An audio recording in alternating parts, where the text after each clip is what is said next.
2018년 겨울 함경북도 해산 압록 강변에서 한설이는 강물을 바라보며 마지막 결심을 하고 있었습니다. 그녀는 압록강을 50번 넘게 건넌 전설적인 밀수꾼이었죠. 15살 때부터 시작된 밀수 인생. 얼어붙은 강을 건너고 경비병 순찰을 피하며 가족을 먹여 살리기 위해 목숨을 걸어왔습니다. 하지만 이번에는 달랐습니다. 그동안 수백 명의 탈북자를 건네주면서도 정작 자신은 떠나지 못했던 그녀가 가족이 정치범 수용소로 끌려간 순간 처음으로 자신을 위한 선택을 해야 했죠.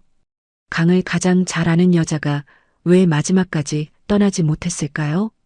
그리고 51번째 강 건너기는 왜 그토록 두려웠던 걸까요? 지금부터 그 이야기를 시작하겠습니다. 목숨 걸고 자유를 찾아온 탈북민을 구독과 좋아요로 응원해주세요. 당신의 응원이 또 다른 기록의 시작이 됩니다. 저는 함경북도 해산시 압록 강변에서 태어났습니다. 제 인생은 처음부터 이 강과 때려야 뗄 수 없는 관계였어요. 집 창문을 열면 강물 소리가 들렸고 겨울이면 하얗게 얼어붙은 강 위로 바람이 몰아쳤습니다. 어릴 적 아버지는 늘 말씀하셨어요. 저 강 너머는 절대 가면 안 되는 곳이라고요. 하지만 아버지가 돌아가신 후 모든 게 달라졌습니다. 14살 때였어요. 아버지는 탄광사고로 세상을 떠나셨고 어머니는 어린 남동생을 돌보느라 일을 나갈 수 없었습니다. 배급은 끊긴 지 오래였고 장마당에서 파는 것도 없었어요. 우리 가족은 하루하루 굶주림과 싸워야 했습니다. 어느 날 이웃집 아주머니가 저를 조용히 불러내더군요. 그분은 주변을 살피며 낮은 목소리로 말했습니다. 설이야, 돈 벌 방법이 있는데 해볼래? 위험하긴 하지만 한 번에 한 달치 식량을 살 수 있어라고요. 저는 무슨 일이냐고 물었습니다. 그분은 강을 가리키며 말했어요. 저 강만 건너면 된다고요. 중국에서 약이나 담배 같은 걸 가져오는 일이었습니다. 밀수였지요. 북에서는 사형감이었지만 굶어 죽는 것보다는 나았어요. 저는 고민 끝에 고개를 끄덕였습니다. 어머니와 동생을 살려야 했으니까요. 그날 밤 아주머니는 저를 강변으로 데려갔어요. 처음 본 압록강의 밤 풍경은 지금도 잊을 수가 없습니다. 달빛에 반짝이는 얼음 위로 차가운 바람이 불어왔어요. 강 건너편 중국 땅에는 따뜻한 불빛들이 반짝이고 있었습니다. 너무나 가까워 보였지만 동시에 너무나 멀게 느껴졌어요. 아주머니는 제게 두꺼운 속옷을 입히고 등 뒤에 작은 배낭을 메어 주었습니다. 설이야, 절대 뛰지 마라. 소리나면 죽는 거야. 내 발자국만 따라와라고 신신당부했어요. 저는 떨리는 마음으로 얼음 위로 첫 발을 내디뎠습니다. 얼음은 생각보다 미끄러웠어요. 발밑에서 쩍쩍 갈라지는 소리가 날 때마다 심장이 멎는 것 같았습니다. 저 멀리 경비 초소에서 탐조등 불빛이 강 위를 훑고 지나갔어요. 아주머니가 엎드려 라고 속삭이자 우리는 얼음 위에 납작 엎드렸습니다. 차가운 냉기가 온몸을 파고들었어요. 불빛이 지나가자 우리는 다시 기어가기 시작했습니다. 강폭은 50m 남짓이었지만 그 거리가 천리만 리처럼 느껴졌어요. 얼마나 기었을까요? 드디어 중국 쪽 강변에 도착했습니다. 흙냄새가 났어요. 우리는 덤불 속에 숨어 중국 상인을 기다렸습니다. 잠시 후 검은 그림자가 나타나 아주머니와 물건을 주고받았어요. 아주머니는 돈뭉치를 받아 챙기고 다시 저를 이끌고 강을 건넜습니다. 돌아오는 길은 더 무서웠어요. 등에 맨 배낭이 무거워 자꾸만 미끄러졌거든요. 북측 강변에 도착했을 때 저는 다리가 풀려 주저앉고 말았습니다. 아주머니가 제 손에 돈을 쥐어주며 말했어요. 잘했다. 너 깡이 있구나. 앞으로 같이 해보자라고요. 그 돈으로 쌀과 옥수수 가루를 샀을 때 어머니가 흘리던 눈물을 잊을 수가 없습니다. 그날 이후로 저는 낮에는 학교에 가고 밤에는 강을 건넜어요. 처음에는 무서워서 벌벌 떨었지만 횟수가 늘어날수록 요령이 생겼습니다. 경비병의 순찰 패턴을 외우고 얼음의 두께를 소리로 구분하는 법을 배웠어요. 강은 저에게 학교이자 직장이었습니다. 15살 겨울, 아주머니가 보이부에 잡혀갔어요. 밀수하다 걸린 게 아니라 누군가의 밀고 때문이었습니다. 아주머니는 끝내 돌아오지 못했어요. 저는 혼자가 되었습니다. 하지만 멈출 수 없었어요. 가족을 먹여 살려야 했으니까요. 저는 홀로 강을 건너기 시작했습니다. 더 조심하고 더 치밀하게 준비했어요.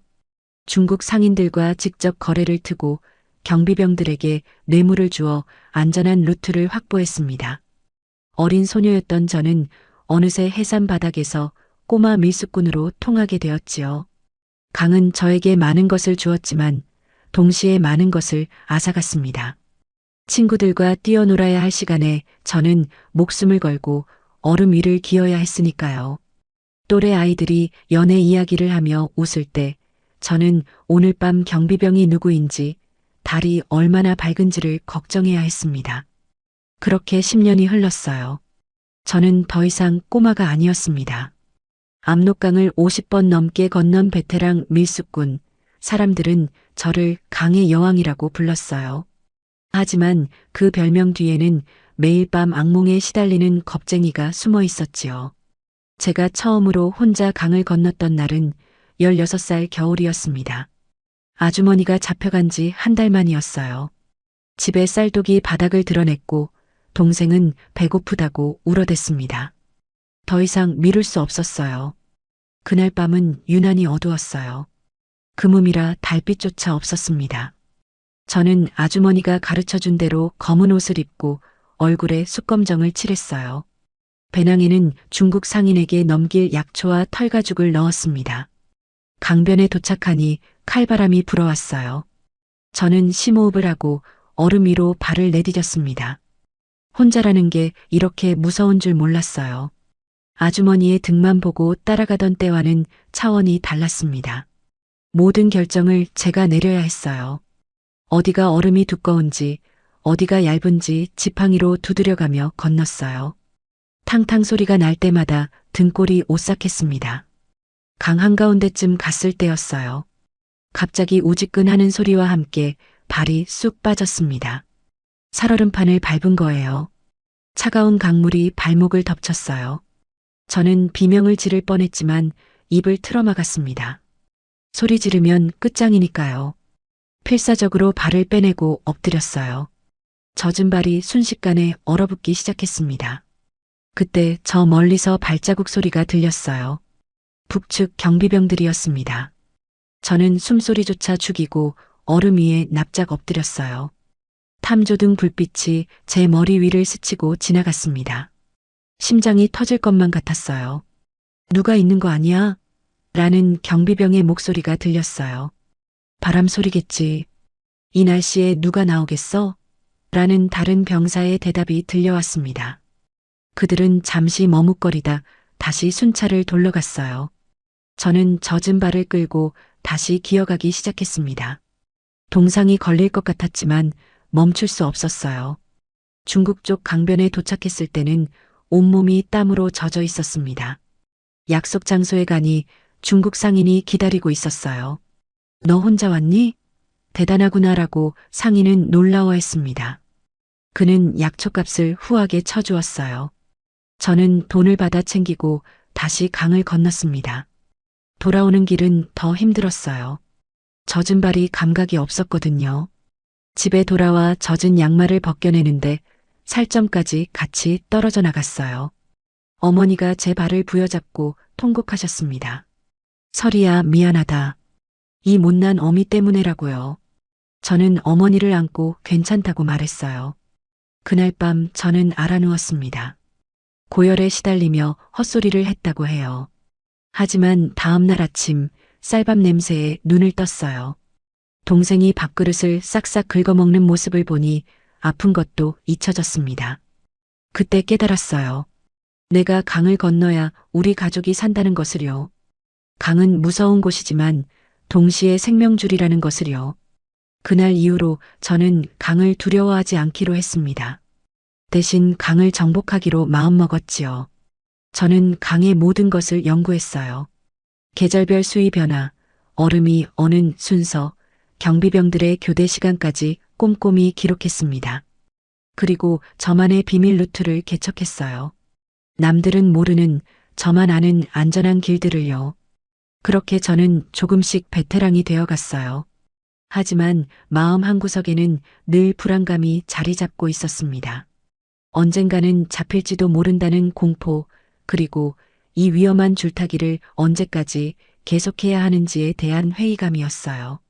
25살이 되었을 때 저는 해산 바닥에서 꽤 유명한 인물이 되어 있었습니다. 사람들은 저를 강의 여왕이라고 불렀어요. 어떤 물건이든 어떤 날씨든 강을 건너 배달해준다는 소문이 났기 때문입니다. 저는 더 이상 혼자 일하지 않았어요. 저를 믿고 따르는 몇 명의 조직원들을 거느리게 되었습니다. 우리는 팀을 이뤄 움직였어요. 한 명은 망을 보고 한 명은 짐을 나르고 저는 전체를 지휘했지요. 제 배낭에는 이제 약초나 털가죽 대신 더 값비싼 물건들이 들어갔어요. 골동품, 금괴, 심지어는 마약까지 취급했습니다. 위험수당이 높았기 때문이에요. 돈이 모이자 우리 집 사정도 나아졌어요. 낡은 집을 수리하고 동생을 대학에 보낼 수도 있었습니다. 하지만 돈을 많이 벌수록 위험도 커졌어요. 보위부의 감시가 심해졌고 경쟁 조직들의 견제도 들어왔습니다. 저는 살아남기 위해 더 치밀해져야 했어요. 경비대장에게 정기적으로 상납금을 바치고 보위부 간부들에게도 뇌물을 주어 뒤를 봐달라고 했지요. 뇌물은 필수였어요. 돈이면 안 되는 게 없는 세상이었으니까요. 저는 돈으로 안전을 샀고 그 안전을 바탕으로 더 큰 돈을 벌었습니다. 악순환이었지만 멈출 수 없었어요. 한번 발을 들이면 빠져나올 수 없는 늪과 같았습니다. 어느 날 경쟁 조직에서 제 루트를 침범하려 했어요. 그들은 깡패들을 동원해 저를 협박했습니다. 이 구역은 이제 우리가 접수한다. 썩 꺼져라라고요. 하지만 저는 물러서지 않았어요. 저는 그들의 약점을 파고들었습니다.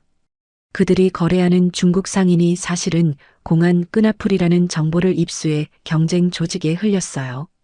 그들은 중국 공안에 체포되었고 저는 자연스럽게 그들의 구역까지 흡수하게 되었지요. 그 사건 이후로 저를 건드리는 사람은 없었어요. 저는 해산 밀수판의 실질적인 지배자가 되었습니다. 하지만 마음은 점점 공허해졌어요. 돈은 넘쳐났지만 진정한 행복은 없었으니까요. 매일 밤 술을 마셔야 잠들 수 있었어요. 술에 취하지 않으면 강물 소리가 환청처럼 들려왔거든요. 강이 저를 부르는 소리, 죽음이 저를 유혹하는 소리 같았습니다. 저는 화려한 여왕이 아니라 강물 위에 뜬 위태로운 나뭇잎 같은 존재였어요. 어머니는 늘 걱정하셨어요. 설이야, 이제 그만하면 안 되겠니? 돈은 충분하잖아. 제발 평범하게 살자라고요. 저도 그러고 싶었습니다. 하지만 이미 너무 멀리 와버렸어요. 제가 손을 떼면 저를 믿고 따르는 조직원들은 어쩌나요? 그리고 저에게 뇌물을 받아먹던 간부들이 가만히 있을까요? 저는 호랑이 등에 올라탄 꼴이었어요. 내리면 잡아먹히는 상황이었지요. 그래서 계속 달릴 수밖에 없었습니다. 더 빨리, 더 위험하게요. 그 무렵부터 저는 새로운 일을 시작했어요. 단순히 물건만 나르는 게 아니라 사람을 나르는 일이었습니다. 탈북자들을 강 건너 중국으로 보내주는 일이었어요. 위험 부담은 컸지만 보수는 훨씬 셌으니까요.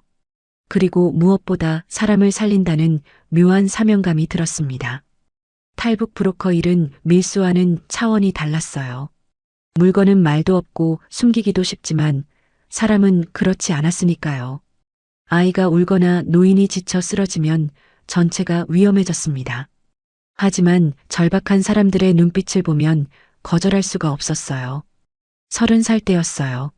한 가족을 의뢰받았습니다. 젊은 부부와 5살짜리 딸, 그리고 칠순 노모까지 4명이었어요. 가장 위험한 조합이었습니다. 아이와 노인이 있으면 속도가 느려지고 소리가 날 확률이 높았으니까요. 저는 처음에 거절했어요. 이건 자살행위예요. 다른 브로커 알아보세요라고요. 하지만 그 부부는 무릎을 꿇고 빌었습니다. 제발 살려주세요. 보이부에 쫓기고 있어요. 잡히면 다 죽습니다라고요. 그들의 눈에서 제 어린 시절의 모습이 보였어요. 결국 저는 수락했어요. 대신 조건을 걸었습니다. 제 지시를 무조건 따를 것, 그리고 만약의 경우 저를 모른다고 할 것. 그들은 고개를 끄덕였어요. 디데이 새벽, 우리는 강변에 모였어요. 강물은 얇게 얼어 있어 걸어서 건널 수 없었습니다. 튜브를 이용해 도강해야 했어요. 저는 노모를 제 등에 업고 튜브에 올랐습니다. 아이는 아빠 등에 업혔고요. 강물은 차가웠고 물살은 셌어요. 저는 밧줄을 잡고 튜브를 끌었습니다. 조용히, 아주 조용히 움직여야 했어요. 강 중간쯤 갔을 때 아이가 칭얼거리기 시작했습니다. 무서워, 엄마라고 울먹였어요. 저는 즉시 멈춰 섰어요. 아이 엄마가 입을 막았지만 소리가 새어나왔습니다. 저 멀리 초소에서 불빛이 움직였어요. 들킨 건가? 심장이 멎는 것 같았습니다. 저는 튜브를 갈대숲 쪽으로 밀어넣고 숨을 죽였어요. 다행히 불빛은 다른 곳을 비추다 사라졌어요. 저는 안도의 한숨을 쉬고 다시 움직였습니다. 중국 쪽 강변에 도착했을 때 노모는 제 손을 잡고 눈물을 흘리셨어요. 고맙네, 정말 고맙네. 이 은혜 죽어서도 잊지 않겠네라고요. 그들을 중국 협조자에게 인계하고 돌아오는 길, 저는 묘한 감정을 느꼈어요. 돈을 벌었을 때와는 다른 뿌듯함이었습니다. 누군가의 생명을 구했다는 사실이 제 가슴을 뜨겁게 했어요. 그 후로 저는 수많은 사람들을 강 건너로 보냈어요. 빚 때문에 팔려가는 여성들, 꽃제비 아이들, 정치범 수용소에서 탈출한 사람들. 그들의 사연은 하나같이 기구했고 절박했습니다. 저는 그들의 마지막 희망이었어요. 사람들은 저를 해산의 쉰들러라고 불렀어요. 하지만 저는 쓴웃음을 지었습니다. 저는 영웅이 아니라 돈을 받고 일하는 브로커일 뿐이었으니까요. 그리고 무엇보다 아이러니한 건 남들은 다 자유를 찾아 떠나보내면서 정작 저 자신은 떠나지 못한다는 사실이었어요. 저도 가고 싶었어요. 저강 넘어 자유로운 세상으로요. 하지만 발목을 잡는 것들이 너무 많았습니다.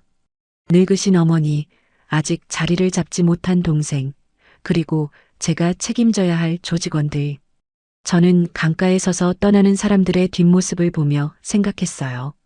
언젠가 나도 저기를 갈 수 있을까? 내 차례는 언제 올까?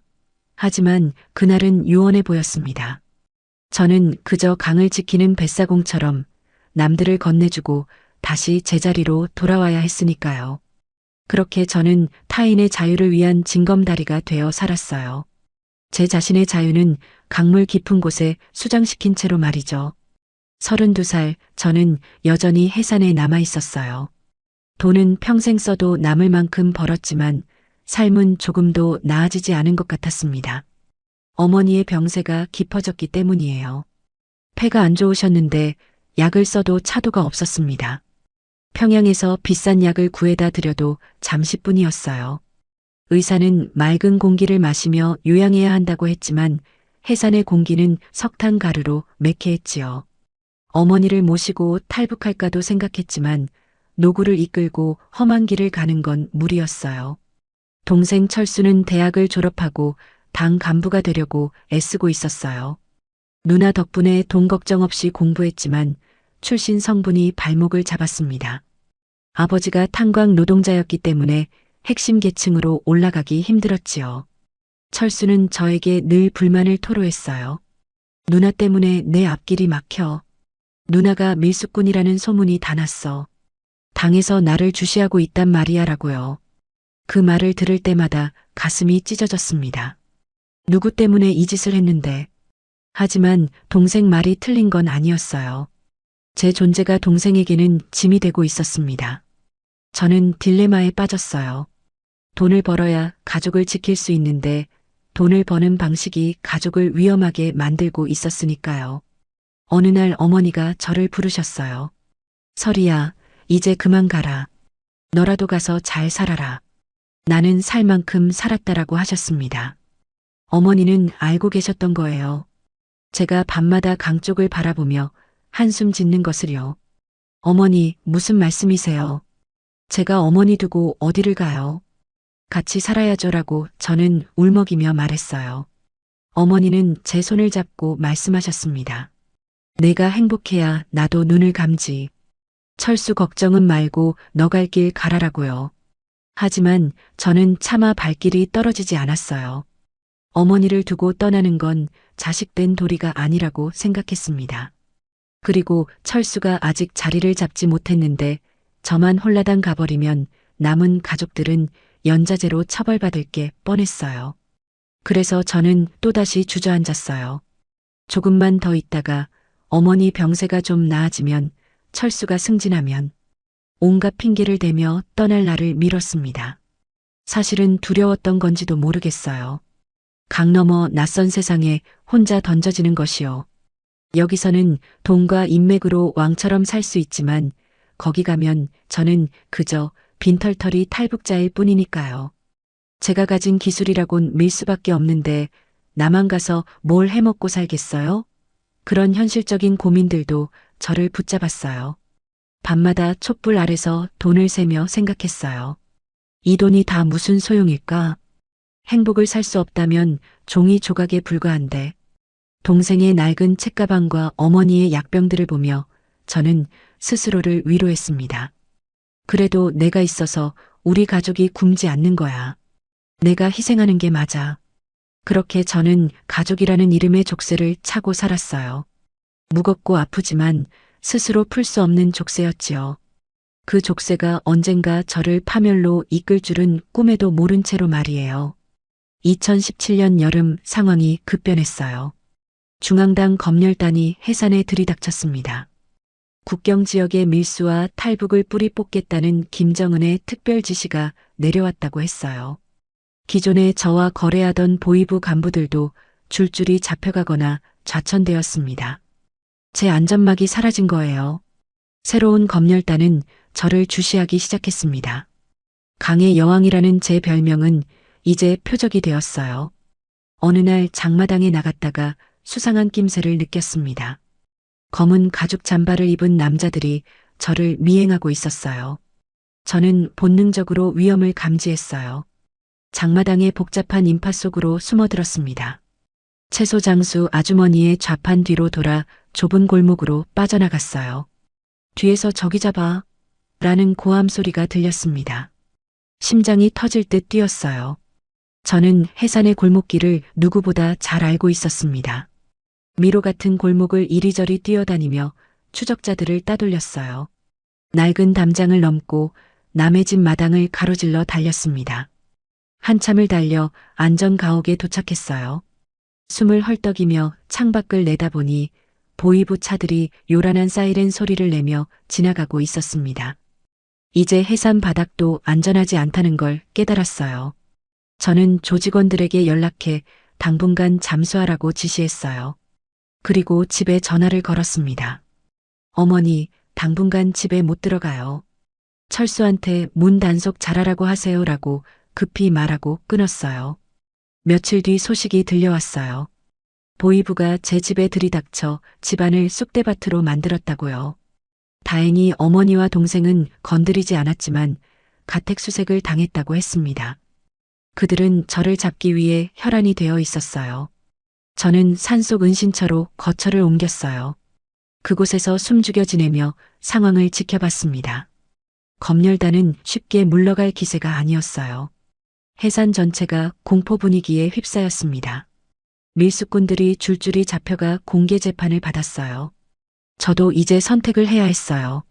이대로 숨어 지내다 잡힐 것인가 아니면 모든 것을 버리고 떠날 것인가. 하지만 가족들이 눈에 밟혔습니다. 제가 떠나면 가족들은 어떻게 될까요? 보위부의 보복을 피할 수 없을 텐데요. 저는 딜레마에 빠졌어요.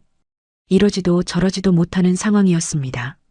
밤마다 산속에서 해산 시내의 불빛을 내려다보며 울었어요. 저 불빛 속에 내 가족이 있는데 갈 수가 없구나. 그때 조직원 중 한 명이 배신했다는 소식이 들려왔어요. 보이부의 고문을 못 이겨 제 은신처 위치를 풀었다는 거였습니다. 저는 즉시 짐을 챙겨 도망쳤어요. 간발의 차이로 보이부의 습격을 피할 수 있었습니다. 이제 저를 믿어줄 사람은 아무도 없었어요. 철저히 혼자가 되었습니다. 배신과 공포 속에서 저는 점점 피폐해져 갔어요. 강은 여전히 흐르고 있었지만 이제 그 강은 저에게 탈출구가 아니라 넘을 수 없는 벽처럼 느껴졌습니다. 도망자 신세가 되었지만 살 길을 찾아야 했어요. 저는 마지막 남은 비상금을 털어 경비대장을 만나기로 했습니다. 그는 오랫동안 저와 거래해온 인물이었지만 검열단 때문에 몸을 사리고 있었지요. 비밀 접선 장소는 강변의 폐초소였어요.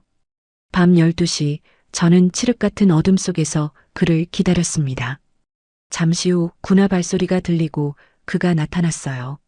그는 저를 보자마자 화를 냈습니다. 미쳤어? 지금 상황이 어떤지 몰라?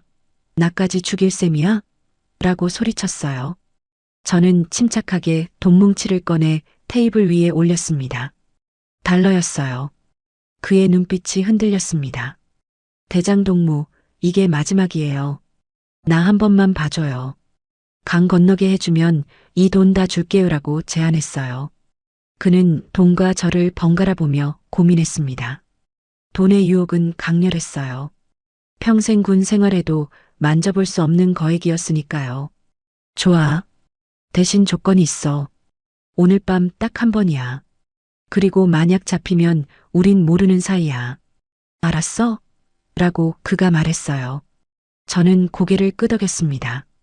그는 순찰 시간표와 안전한 루트를 알려주었어요. 새벽 3시 2초소와 3초소 사이가 빈다고 했습니다. 그때를 노리라고 했어요. 저는 고맙다는 말을 남기고 일어섰습니다. 하지만 문득 의심이 들었어요. 그가 정말 약속을 지킬까? 돈만 받고 저를 신고하면 공로까지 챙길 수 있는데 저는 해산 바닥에서 사람을 믿으면 안 된다는 걸 누구보다 잘 알고 있었습니다. 저는 그의 눈을 똑바로 쳐다보며 말했어요. 대장동무, 혹시 딴 생각하는 건 아니죠? 제가 잡히면 동무가 그동안 받아먹은 돈 장부 다 보이부에 넘어갈 거예요. 제 동생이 가지고 있거든요. 협박이었어요. 사실 그런 장부는 없었지만 그를 묶어둘 장치가 필요했습니다. 그의 얼굴이 굳어졌어요. 알았어, 걱정 마. 약속은 지켜라고 그가 퉁명스럽게 대답했습니다. 저는 초소를 나와 어둠 속으로 사라졌어요. 하지만 마음은 편치 않았습니다. 이것이 함정일 수도 있다는 생각이 머릿속을 떠나지 않았어요. 그래도 다른 방법이 없었습니다. 이것이 제 유일한 동아줄이었으니까요.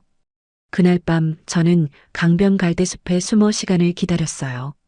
새벽 3시가 가까워오자 긴장감이 극에 달했습니다. 저 강만 건너면 산다. 하지만 가족들은? 어머니와 철수는? 죄책감이 다시 저를 괴롭혔어요. 결국 저는 결단을 내리지 못했어요. 3시가 되었지만 발이 떨어지지 않았습니다. 강물은 흐르고 시간은 가는데 저는 갈대숲에 웅크린 채 울고만 있었어요. 기회는 지나갔습니다. 경비대장은 약속을 지켰는지 모르겠지만 제가 약속을 지키지 못한 거예요. 날이 밝아오자 저는 다시 은신처로 돌아왔어요. 스스로가 너무나 한심하고 미웠습니다. 살 수 있는 기회를 제 발로 차버리다니. 하지만 어쩔 수 없었어요. 가족을 버리고 혼자 살 자신이 없었습니다. 그 비겁함이, 그 미련함이 저를 다시 지옥으로 끌고 들어갔어요. 다시 은신처 생활이 시작되었어요. 무료함과 공포를 달래기 위해 저는 강가에 나가 멍하니 앉아 있곤 했습니다. 물론 사람 눈을 피해 새벽이나 늦은 밤에만요. 강은 언제나 그 자리에 있었어요. 묵묵히 흐르며 저에게 말을 거는 것 같았습니다. 어느 날 앳된 소년 하나가 강가에서 서성이는 걸 봤어요. 15살쯤 되어 보였습니다. 제 어릴 적 모습 같았어요. 소년은 강을 건너고 싶어하는 눈치였지만 겁에 질려 발만 동동 구르고 있었지요. 저는 조심스럽게 다가갔어요. 야, 너 뭐하니? 라고 물었습니다. 소녀는 화들짝 놀라 도망치려 했어요. 저는 괜찮다며 그를 안심시켰습니다. 배고파서 건너려고? 라고 묻자 소녀는 고개를 끄덕였어요. 저는 소년에게 강을 건너는 법을 가르쳐 주기로 했어요. 저도 누군가에게 배웠듯이 누군가에게 가르쳐 주고 싶었습니다. 얼음 두께를 보는 법, 물살을 읽는 법, 경비병의 눈을 피하는 법. 제가 20년 동안 몸으로 익힌 노하우들을 전수해 주었어요. 강은 살아있는 생물이야. 화를 낼 때도 있고 잠을 잘 때도 있지. 강이 잠들었을 때 건너야 해라고 말해 주었어요. 소녀는 눈을 반짝이며 제 말을 들었습니다. 며칠 뒤 소녀는 제 도움을 받아 무사히 강을 건넜어요. 중국 쪽 강변에 도착해 저에게 손을 흔드는 소년을 보며 저는 묘한 감정을 느꼈습니다. 대리 만족이었을까요? 아니면 제 어린 시절에 대한 위로였을까요? 강이 저에게 가르쳐 준 것은 단순히 밀수 기술만이 아니었어요. 인생의 이치도 가르쳐 주었습니다. 흐르는 물은 막을 수 없다는 것, 얼음은 언젠가 녹는다는 것, 그리고 모든 것에는 때가 있다는 것을요. 제 인생도 언젠가는 풀릴 날이 올 거라고 믿고 싶었어요. 지금은 꽁꽁 얼어붙은 겨울 강 같지만 봄이 오면 녹아내려 바다로 흘러갈 수 있을 거라고요. 하지만 현실은 냉혹했어요. 소년이 떠나고 난 뒤 저는 다시 혼자가 되었습니다. 강바람은 차가웠고 제 미래는 여전히 불투명했어요. 강은 저에게 희망을 주기도 했지만 절망을 확인시켜 주기도 했습니다. 너는 왜 못 가니? 강이 저에게 묻는 것 같았어요.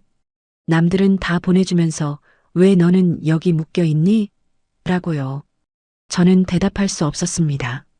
그저 흐르는 강물에 돌멩이 하나를 던질 뿐이었어요.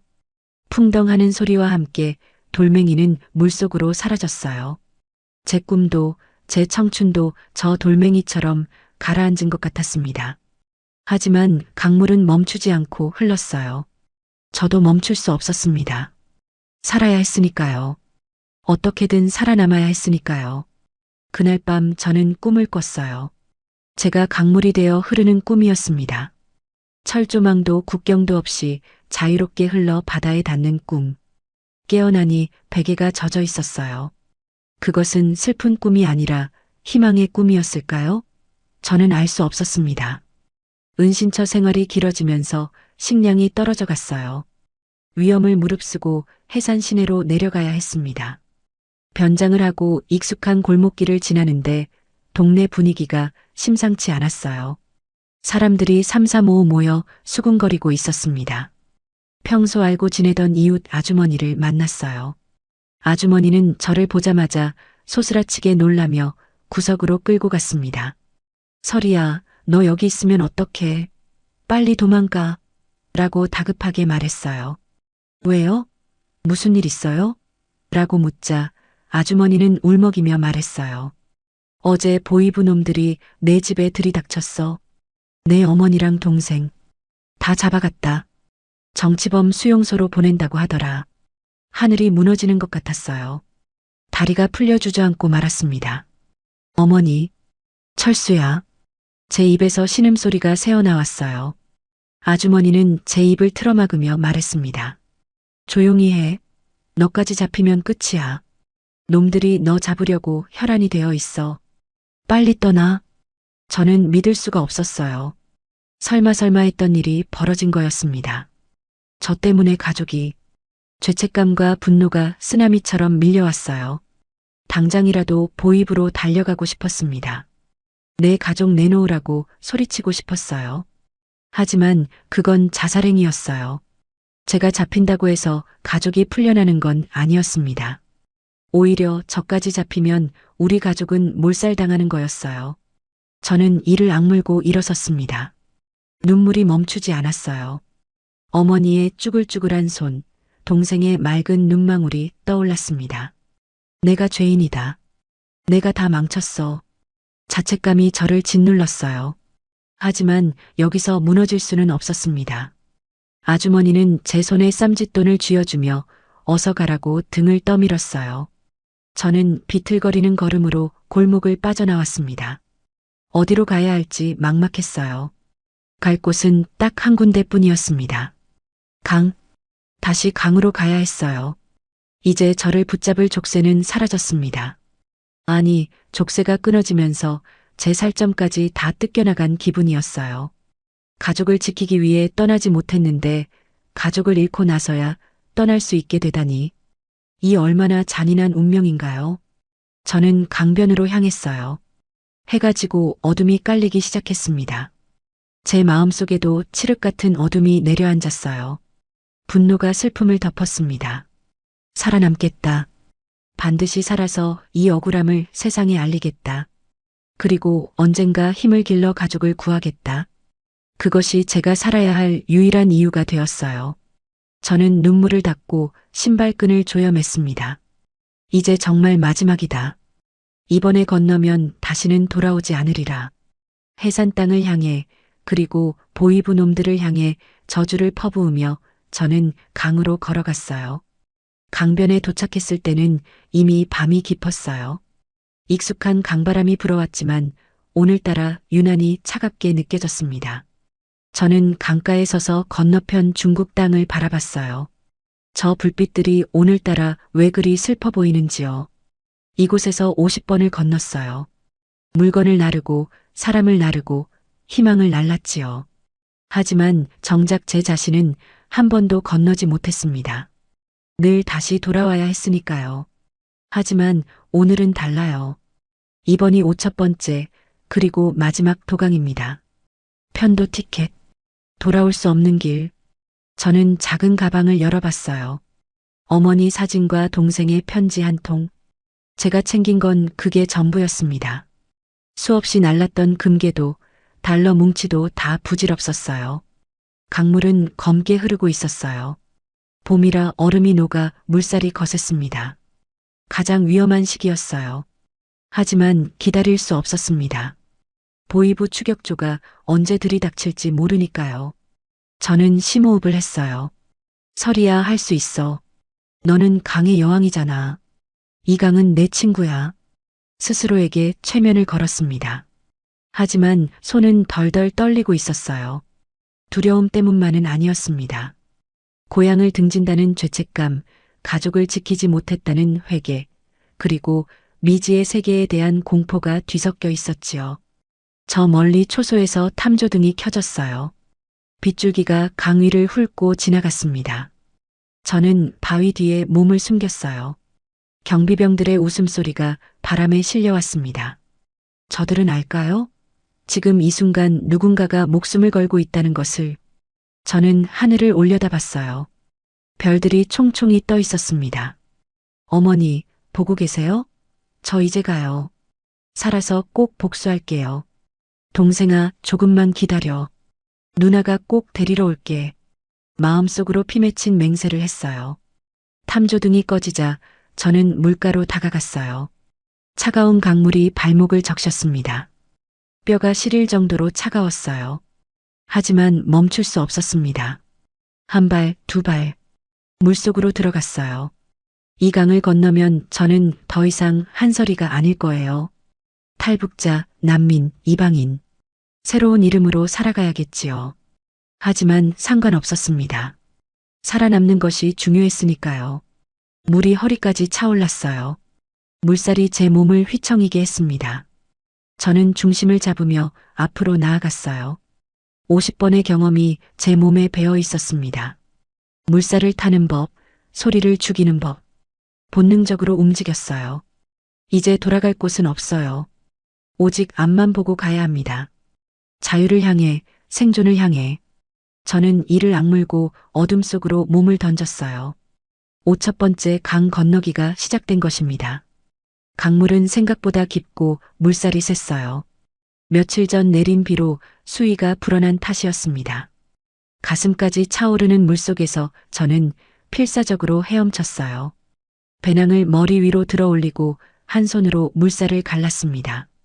중간쯤 갔을 때였어요.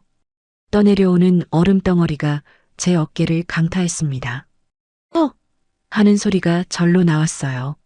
극심한 통증에 몸이 기우뚱했습니다. 중심을 잃고 물속으로 가라앉았어요. 차가운 물이 코와 입으로 들이닥쳤어요. 숨이 막혀왔습니다.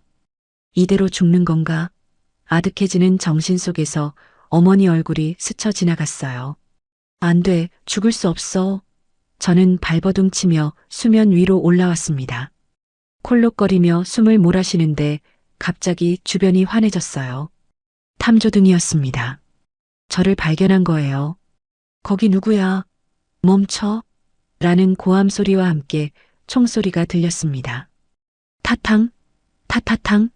물기둥이 제 옆에서 솟구쳤어요. 총알이 빗발쳤습니다. 저는 본능적으로 잠수했어요. 물속은 칠흑같이 어두웠지만 총알을 피할 수 있는 유일한 곳이었습니다. 숨이 터질 것 같았지만 참아야 했어요. 물속에서 중국 쪽 강변을 향해 헤엄쳤어요. 폐가 찢어질 것 같은 고통이 밀려왔습니다. 더 이상은 못 참아. 수면 위로 올라와 숨을 들이켰어요. 다행히 탐조등은 엉뚱한 곳을 비추고 있었습니다. 저는 죽을 힘을 다해 헤엄쳤어요. 팔다리에 감각이 없었습니다. 저체온증이 오고 있었어요. 정신이 혼미해졌습니다. 어머니가 저를 부르는 것 같았어요. 설이야, 이리 온. 안 돼, 정신 차려. 혀를 깨물며 정신을 붙잡았어요. 손끝에 무언가 닿았습니다. 진흙이었어요. 중국 땅이었습니다. 저는 기어서 강변으로 올라왔어요. 온몸이 진흙투성이가 되었지만 상관없었습니다. 살았다. 살았어. 안도감에 눈물이 쏟아졌어요. 하지만 쉴 틈이 없었습니다. 북한 경비병들이 계속 총을 쏘고 있었거든요. 저는 덤불 속으로 기어 들어갔어요. 온몸이 덜덜 떨렸어요. 추위 때문인지 공포 때문인지 알 수 없었습니다. 젖은 옷이 얼어붙어 갑옷처럼 느껴졌어요. 저는 배낭에서 마른 옷을 꺼내 갈아입었습니다. 손이 곱아 단추를 잠그기도 힘들었어요. 옷을 갈아입고 나니 조금 살 것 같았어요. 저는 해산 쪽을 바라봤습니다. 탐조등이 여전히 강 위를 훑고 있었어요. 저 지옥에서 탈출했다는 게 믿기지 않았습니다. 하지만 이제부터가 진짜 시작이었어요. 중국 땅은 북한만큼이나 위험한 곳이었습니다. 공안에 잡히면 북송이고 인신매매단에 걸리면 팔려가는 신세니까요. 저는 정신을 바짝 차려야 했어요. 저는 미리 봐둔 안전가옥을 향해 걸었어요. 다리가 후들거려 몇 번이나 넘어졌지만 다시 일어났습니다. 살아야 한다는 일념 하나로 걸었어요. 어둠 속에서 늑대 울음소리가 들려왔지만 무섭지 않았습니다. 사람보다 무서운 건 없으니까요. 새벽녘이 되어서야 안전가옥에 도착했어요. 문을 두드리자 중국인 브로커가 나왔습니다. 그는 제 몰골을 보고 혀를 찼어요. 살아왔구나. 독한 년이라고요. 저는 그 자리에 쓰러져 정신을 잃었습니다. 눈을 떴을 때는 낯선 방이었어요. 퀴퀴한 곰팡이 냄새가 났습니다. 몸이 천근만근 무거웠어요. 브로커 왕 씨가 들어왔습니다. 깼냐? 밥이나 먹으라고 죽 한 그릇을 던져주었어요. 저는 허겁지겁 죽을 먹었어요. 살아야 했으니까요. 왕 씨는 저를 묘한 눈빛으로 쳐다봤습니다. 너 돈은 있냐? 라고 물었어요. 저는 가방을 움켜쥐었어요. 조금 있어요 라고 대답했지요. 왕 씨의 눈빛이 탐욕스럽게 변했어요. 한국 가고 싶지? 내가 보내줄게. 대신 돈 내놔라고요. 저는 그를 믿을 수 없었습니다. 그는 예전부터 평판이 좋지 않은 사람이었거든요. 생각 좀 해볼게요라고 둘러댔지만 그는 막무가내였어요. 지금 당장 결정해. 아니면 공안에 신고한다라고 협박했습니다. 저는 직감했어요. 이 사람이 나를 팔아넘기려나 보다. 그날 밤 저는 자는 척하며 동태를 살폈어요. 왕 씨가 밖에서 누군가와 통화하는 소리가 들렸습니다. 그래, 여자 하나 있어. 젊고 반반해. 얼마 줄 거야? 라고 흥정하고 있었어요. 인신매매단이었습니다. 피가 거꾸로 솟았어요. 목숨 걸고 강을 건넜는데 겨우 이런 놈한테 팔려가다니. 저는 탈출을 결심했습니다. 창문을 살짝 열어보니 2층이었어요. 뛰어내릴 수 있는 높이였어요. 짐을 챙겨 창가로 갔는데 방문이 벌컥 열렸어요. 왕 씨와 덩치 큰 남자 2명이 들어왔습니다. 어디 가려고? 인연이 눈치가 빠르네라고 왕 씨가 비웃었어요. 저는 품에서 칼을 꺼냈어요. 밀수할 때 쓰던 호신용 칼이었습니다. 오지 마. 다 죽여버릴 거야. 라고 소리쳤어요. 남자들은 칼을 보고 주춤했습니다. 그 틈을 타 저는 창문으로 뛰어내렸어요. 쿠당탕 소리와 함께 바닥에 떨어졌어요. 발목이 시큰거렸지만 아플 새가 없었습니다. 남자들이 쫓아오고 있었어요. 저는 절뚝거리며 어둠 속으로 달렸어요. 뒤에서 욕설과 발자국 소리가 들렸어요. 저는 옥수수밭으로 숨어들었습니다. 옥수수 잎이 얼굴을 스치며 상처를 냈지만 멈추지 않았어요. 밭고랑에 엎드려 숨을 죽였습니다. 남자들은 밭 주변을 맴돌다 돌아갔어요. 놓쳤다. 재수 없는 년. 이라고 욕을 퍼부으면서요. 저는 그들이 완전히 사라질 때까지 꼼짝도 하지 않았어요. 날이 밝자 저는 다시 걷기 시작했어요. 돈도 거의 없고 아는 사람도 없는 중국 땅에서 저는 철저히 혼자였습니다. 하지만 포기할 수 없었어요. 여기서 잡히면 죽음보다 못한 삶이 기다리고 있으니까요. 저는 걷고 또 걸었어요. 산을 넘고 강을 건넜습니다. 배가 고프면 밭에서 물을 뽑아 먹고 목이 마르면 개울물을 마셨어요. 짐승 같은 삶이었지만 자유를 향한 의지는 꺾이지 않았습니다. 중국의 어느 시골 마을 폐가에 숨어들었습니다. 며칠 동안 제대로 먹지도 자지도 못해 탈진 상태였어요. 저는 배낭 깊숙한 곳에서 낡은 공책을 꺼냈습니다. 밀수 장부로 쓰던 공책이었지만 뒷장에는 제가 강을 건네준 사람들의 기록이 남겨져 있었지요. 발을 정자로 표시된 50개의 기록, 50번의 도강, 50명의 생명이었어요. 저는 떨리는 손가락으로 그 표시들을 하나하나 짚어봤습니다. 첫 번째는 젊은 임산부였어요. 배가 불러 강을 건너기 힘들어했지만 자유로운 땅에서 아기를 낳고 싶다며 울었던 여자였지요. 10번째는 꽃제비 남매였습니다. 오빠가 동생을 업고 강을 건넜어요. 동생은 너무 굶어 뼈만 앙상했는데 제가 중국 쪽에서 빵을 사다 먹였더니 울면서 먹던 모습이 아직도 눈에 선합니다. 20번째는 정치범 수용소에서 탈출한 노인이었어요. 몸에는 고문 자국이 가득했지만 자유로운 땅에서 죽고 싶다고 하시더군요. 30번째는 제 또래 여자였습니다. 강제 결혼해서 도망쳐 나온 여자였어요. 우리는 강을 건너며 서로의 꿈에 대해 이야기했지요. 그녀는 남한 가서 미용사가 되고 싶다고 했습니다. 40번째는 기독교 신자 가족이었어요. 성경책을 품에 안고 건넜는데 강을 건너면서 찬송가를 작게 불렀던 게 기억나네요. 50번째, 마지막 사람은 제가 가르쳤던 그 소년이었습니다. 15살 소년이요. 저는 그 아이가 무사히 건너는지 확인도 못했어요. 그 직후 제 가족이 잡혀갔으니까요. 그들의 얼굴이 하나둘 떠올랐습니다. 겁에 질려 떨던 눈동자, 고맙다며 잡던 따뜻한 손, 살려달라던 절박한 목소리들. 그들을 보낼 때는 몰랐는데 막상 제가 그 처지가 되어 보니 그들의 심정을 뼈저리게 알 것 같았어요. 강 한가운데서 느꼈을 공포, 중국 땅을 밟는 순간의 안도감, 그리고 두고 온 가족에 대한 그리움까지요. 저는 50명을 살렸지만 정작 제 가족은 지키지 못했다는 자책감이 저를 짓눌렀습니다.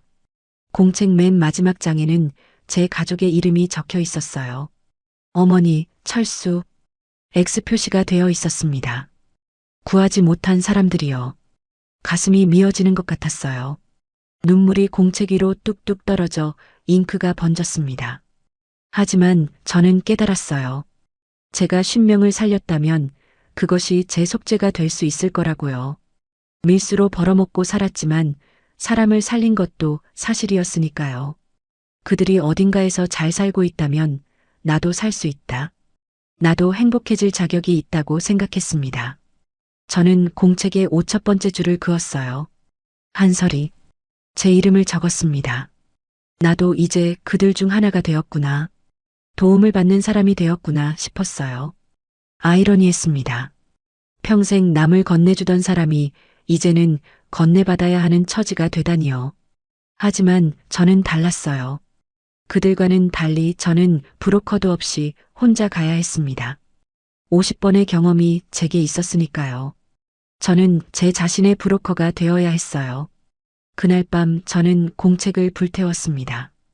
과거의 기록들은 제 가슴속에 묻고 이제 새로운 기록을 써내려가기로 했어요. 제가 되어 날아가는 종이 조각들을 보며 저는 다짐했습니다. 반드시 한국에 가겠다. 가서 이 이야기를 세상에 알리겠다. 압록강에서 죽어간 사람들, 자유를 찾아 떠난 사람들, 그리고 아직도 그곳에 갇혀 있는 사람들의 이야기를요. 신명을 위해서라도 저는 포기할 수 없었습니다. 브로커도 없이 돈도 거의 없이 중국 대륙을 횡단하는 건 불가능에 가까운 일이었어요. 하지만 저는 해내야 했습니다. 베이징까지 1000km가 넘는 거리를 혼자 가야 했어요. 저는 헌 옷가게에서 산 중국 옷으로 갈아입고 머리를 헝클어뜨려 시골 아줌마처럼 변장했습니다. 이동은 주로 밤에 했어요. 낮에는 숲이나 폐가에 숨어 있다가 해가 지면 다시 걸었습니다. 별을 보며 방향을 잡았어요. 북두칠성이 가리키는 북쪽의 반대편이 남쪽이니까요. 밀수할 때 배운 지식이 이렇게 유용할 줄이야 몰랐지요. 배고픔이 가장 큰 적이었습니다.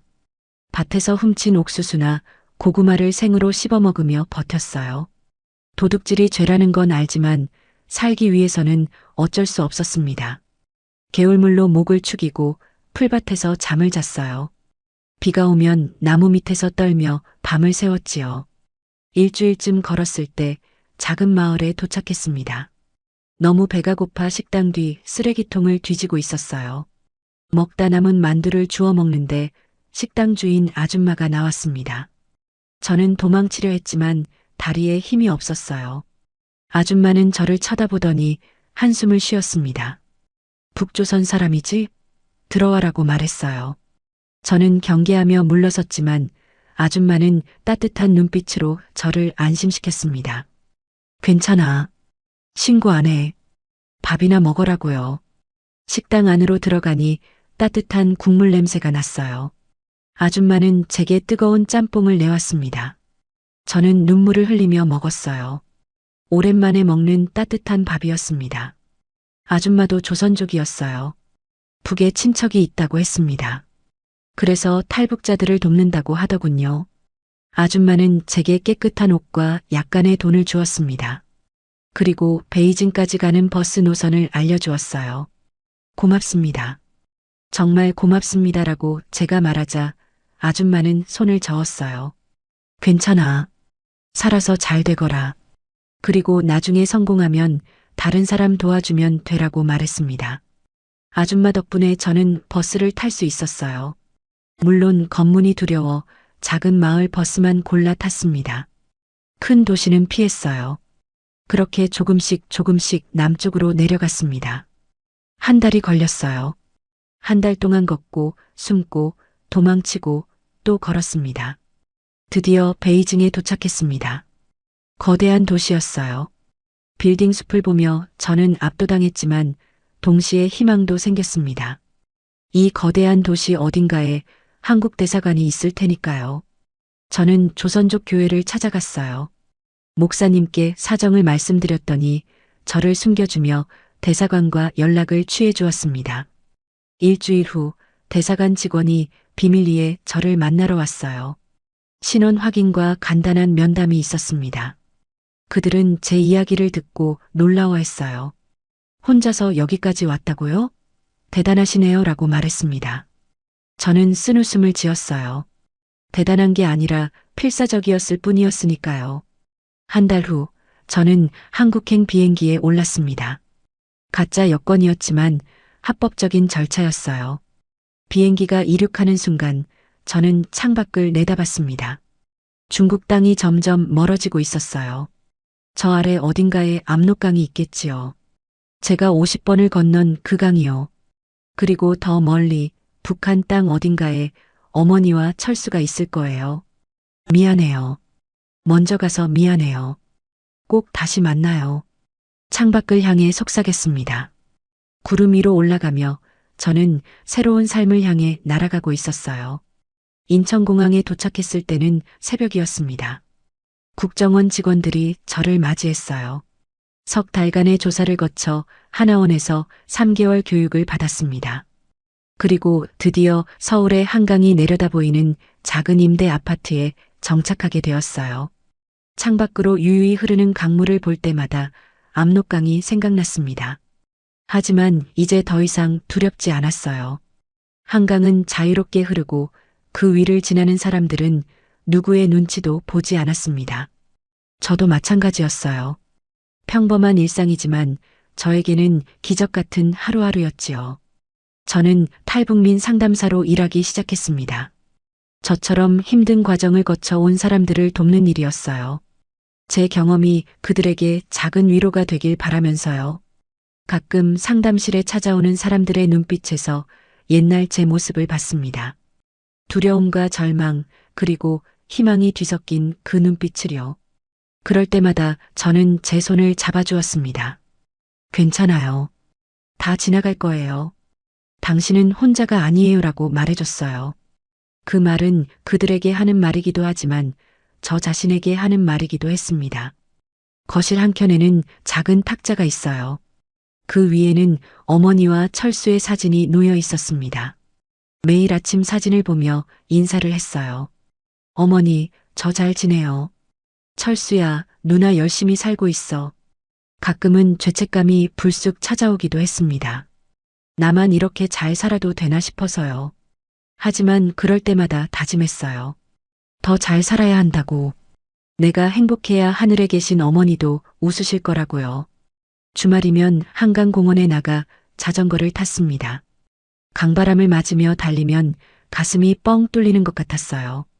예전에는 강바람이 칼날처럼 아팠는데 지금은 시원하게 느껴졌습니다. 강은 여전히 흐르지만 그 의미는 완전히 달라져 있었어요. 압록강은 생존을 위한 전쟁터였지만 한강은 휴식과 평화의 공간이었습니다. 저는 이제 강을 건너는 사람이 아니라 강을 즐기는 사람이 되었어요. 50번의 도강, 그리고 마지막 5,000번째 탈출. 그 긴 여정이 저를 이곳으로 이끌어 주었습니다. 어느 날 상담실에서 한 탈북민이 물었어요. 선생님은 어떻게 이렇게 밝게 살 수 있어요? 저는 잠시 생각하다가 대답했습니다. 저는 50명을 살렸어요.